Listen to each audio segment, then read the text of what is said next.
ಚಿಕ್ಕಮಗಳೂರಿನಲ್ಲಿ ತಾಲೂಕು ಆಡಳಿತ ನರಸಿಂಹರಾಜಪುರ ಶಾಸಕರ ಅಧ್ಯಕ್ಷತೆಯಲ್ಲಿ ಬಾಳೆಹೊನ್ನೂರು ಗ್ರಾಮ ಪಂಚಾಯತಿ ವ್ಯಾಪ್ತಿಯಲ್ಲಿ ಜನತಾ ದರ್ಶನ ನಡೆಯಿತು.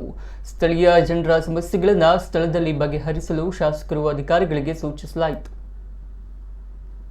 ನಾವು ಕೂಡ ಪ್ರತಿಯೊಂದು ಗ್ರಾಮ ಪಂಚಾಯತಿಗೆ ಹೋಗಿ ಆ ಗ್ರಾಮ ಪಂಚಾಯತಿ ವ್ಯಾಪ್ತಿನಲ್ಲೇ ಅಲ್ಲಿಯ ಸಮಸ್ಯೆಯನ್ನು ಕೇಳಿ ಅಲ್ಲಿಗೆ ಸಾಕಷ್ಟು ಎಲ್ಲಿ ಎಷ್ಟು ಸಾಧ್ಯ ಉಂಟು ಅಷ್ಟು ಅಲ್ಲೇ ಪರಿಹಾರ ಮಾಡಿಕೊಡ್ತಕ್ಕಂಥ ಕೆಲಸವನ್ನು ಮಾಡ್ತೀವಿ. ಉಳಿದಂಥದ್ದನ್ನು ನಾವು ಇಲಾಖಾ ಮಟ್ಟದಲ್ಲಿ ಅದನ್ನು ತಹಸೀಲ್ದಾರರು ಅಥವಾ ತಾಲೂಕು ಪಂಚಾಯತಿ ಅಥವಾ ಅರಣ್ಯ ಇಲಾಖೆ ಯಾವ ಇಲಾಖೆಯಲ್ಲಿ ಏನೇನು ಸಮಸ್ಯೆ ಇದನ್ನು ಆ ಮಟ್ಟದಲ್ಲಿ ಪರಿಹಾರ ಮಾಡ್ತಕ್ಕಂಥ ಒಂದು ಈ ಸಭೆ ಆಡಳಿತಕ್ಕೆ ಚುರುಕು ಮುಟ್ಟಿಸ್ಬೇಕು ಅಂತಕ್ಕಂಥ ದೃಷ್ಟಿಯಿಂದ ಈ ರಾಜ್ಯದ ಮಾನ್ಯ ಮುಖ್ಯಮಂತ್ರಿಗಳು, ಉಪಮುಖ್ಯಮಂತ್ರಿಗಳು ಮತ್ತು ಸಂಬಂಧಪಟ್ಟಂಥ ಇಲಾಖೆಯ ಒಂದು ಸಚಿವರ ಆದೇಶದ ಮೇಲೆ ಈ ಸಭೆಗಳು ನಡೀತಾ ಇದೆ.